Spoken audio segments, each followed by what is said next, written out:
What makes a brand great?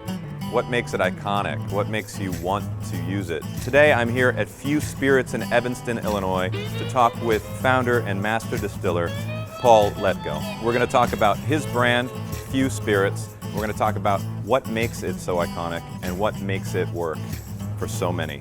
I'm going to go in now, but I warn you, you have to be 21 to follow me, okay? So, kids, leave the room.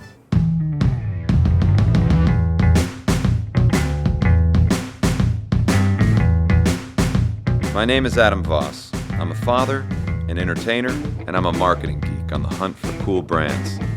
I've only got 12 minutes to tell you about their stories in our city. This is 12 for 12.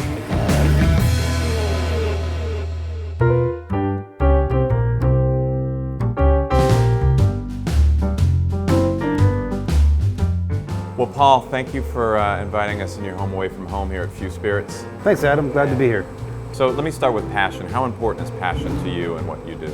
Starting a new business is so impossibly difficult, but what we are doing is we're chasing a dream, we're chasing a passion, we're doing what we want to do, and I think that tends to kind of come through in not only the product but also the story and in the way it's presented. The story of Few, how did the name start first off? Well, I mean, the name itself started from the fact that we wanted a name that was going to convey the fact that we're small. Yeah. We wanted to convey the fact that we're rare, it's exclusive. I wanted to convey the fact that the hammering noises in the background are real people doing real work. Sure. But what the name Few is supposed to evoke is that there's not a whole lot. Few is supposed to evoke the fact that we're small, we're high quality, and you're not always going to be able to find it. It's also true that we are situated here in Evanston, Illinois, which would be the home of the prohibition movement. Right. So prohibition started here in Evanston in the 1850s. Sure. Local Evanston resident ended up spearheading the movement kind of nationally with a group called the Women's Christian Temperance Union, the WCTU. She was the second head of the WCTU. She lived about a mile north of here, and her name was Frances Elizabeth Willard. And so as we were kind of trying to come up with names that were going to evoke the fact that we were small and rare and exclusive, we also wanted a name that was going to help tie the brand together with a place and time and be authentic to who we are and what we are, reflect the fact that we're proud of where we live. So the visual identity with these pictures, this was in your mind in developing the brand?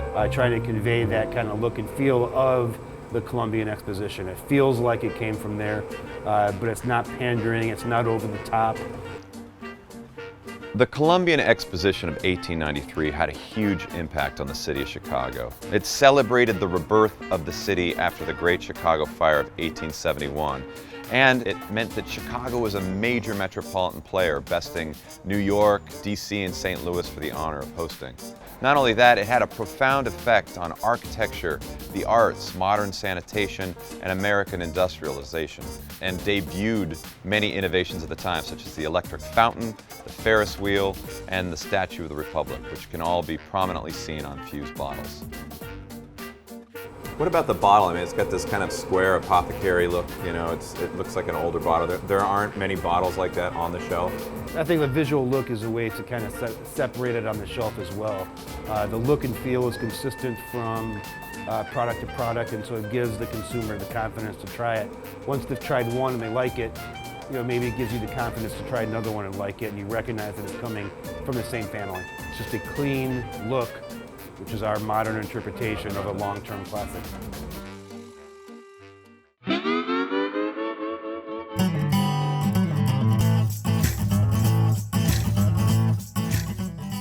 How important is taking like the old classic recipes, processes, ideas, and translating them?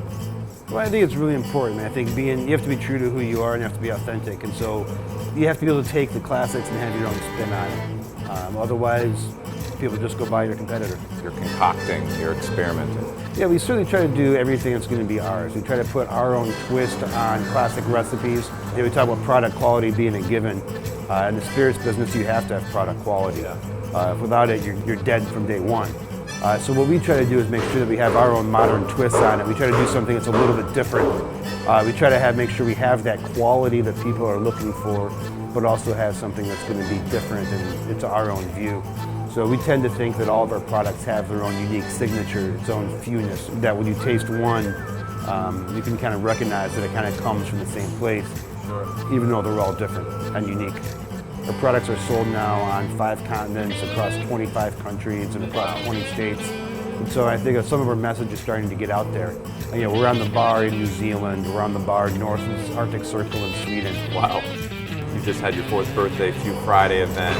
Yeah, 4 years is kind of a big deal. We've been something we're pretty proud of. You know, we're kind of some of the granddaddies in this business now, and we're pretty proud of the fact that we'll be able to survive 4 years. So there's no sign of anything happening. The lights are still on. And you had a party? The party went great. People were here. People had a good time. I don't need ice in my drink. I keep things neat, at least with whiskey. I don't need anyone to think that I can't get by. I don't need to believe there's some bright future for you and me. I'd be consoled if only to know it's not easy for you to stay away. I have spent enough time on the wrong side of unrequited love. Let me make it clear that I always get by somehow.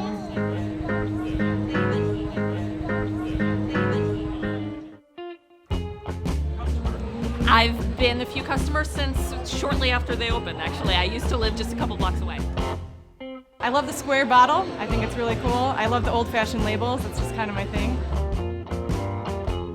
I enjoyed it so much, I brought my family here for the first time today. I'm a 3rd generation Evanstonian as well, so I'm very excited to have a distillery here in my hometown. I'm one of the distillers here at Few Spirits. They are a small group of people, but they have such a large reach. Nowadays, especially, as people think that we're way bigger than we are. I didn't even realize that most whiskeys are made in these huge factories. It's still just a very few of us doing everything by hand. I know where it comes from. By doing everything by hand, we get a very unique flavor profile. So I think if they don't know about it, the customer can really taste that difference and taste the kind of uniqueness of the spirit. I'm a big gin person, and it's not your typical gin. They have a lot of different varieties. I like to drink it. And here's a guy, a regular guy who studied this and learned it, an attorney who totally switched careers, and Paul has put in his sweat and his tears. It's my neighborhood booze.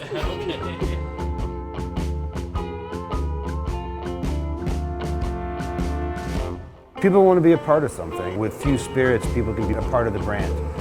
Certainly we make it, but we're just simply part of the story. The real story is the people out in the real world who are drinking it and sharing it. The real story is lifelong friends sitting down and sharing a dram. That's what this brand is about. It may be depicted somewhere else, but what we are about is bringing people together. And I think that authenticity and that truth is something that you can't fake, and people recognize it when they see it. You have to be true to who you are and what you are. Last question, what's next for Few? Where do you see yourself in the next 5 years? You know, what we're doing is trying to chase what we want to do. We're always trying to come up with new things. We're trying to grow. We're trying to expand. We're trying to build the brand. You know, we're available right now on, you know, basically across the world. We're looking forward to expanding that footprint and also getting a little bit deeper where we are. We want to bring what we do to people, to share it with more and more people. We want to hear more stories of people conceiving their first child after spending some time with our products.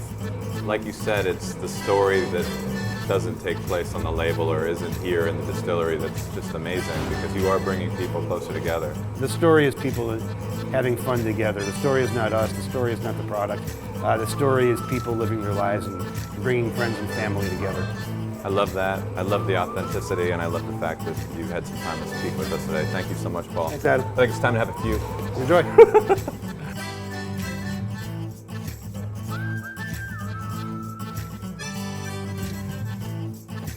Until the next show, L'chaim.